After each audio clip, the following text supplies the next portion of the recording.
రాజ్ తరుణ్ గారికి అలానే మాల్వి మల్హోత్రాకి మధ్య రిలేషన్ ఉంది అని మీరు అంటున్నారు. మీకు సాయి గారికి మధ్య కూడా రిలేషన్ ఉందని చెప్పేసి రాజ్ తరుణ్ అంటున్నారు. మరి మీ మాటలు మేము నమ్మినప్పుడు రాజ్ తరుణ్ గారి మాటలు కూడా నమ్మాలా? నమ్మండి. ఓకే. సరే రిలేషన్ ఉందని అని అంటున్నారేమో అనుకోనండి. నమ్మండి ఉంది అనుకోండి. కానీ నేనైతే నా మనిషిని వదిలేయలేదు కదా!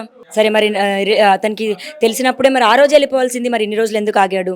11 ఏళ్ళు మీరు ఆయనతో రిలేషన్‌లో ఉన్నారు. పెళ్లి చేసుకున్నాను అని చెప్పేసి అంటున్నారు. అబార్షన్ అయ్యింది అని చెప్పేసి మీరు అంటున్నారు. పెళ్లి చేసుకున్నట్టు గాని, అబార్షన్ అయినట్టు గాని మీ దగ్గర ఏమైనా సాక్ష్యాలు ఉన్నాయా? సాక్ష్యాలు ఆల్రెడీ అన్ని పోలీసులు సబ్మిట్ చేయడం జరిగింది. సో దొంగచాటుగా పెళ్లి చేసుకున్నాను అన్నారు. మరి పెళ్లి అయ్యింది అని ఎలా చెప్తున్నారు? దొంగ చాటు అని కూడా నాకు తెలియదండి. అలా అనకూడదని కాదు. మరి దేవుడైతే సాక్ష్యం ఉన్నాడు.